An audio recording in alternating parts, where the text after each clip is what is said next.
रजीम बिस्मिल्लाहिर्रहमानिर्रहीम इन्नमा युरिदुल्लाहु लियुज़हिबानकुम अर्रिजसा अहलल बैति व युताहिरकुम तत्हीरा।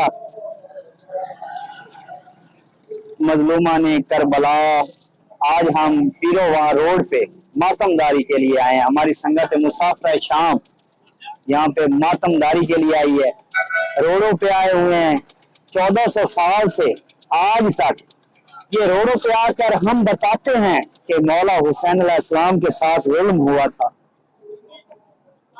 6 माह का अली असगर, शहजादा अली असगर को तीर मारा गया।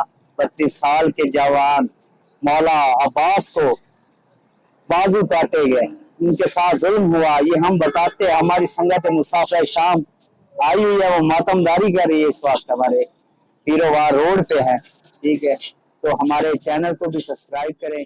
शुक्रिया। अल्लाह।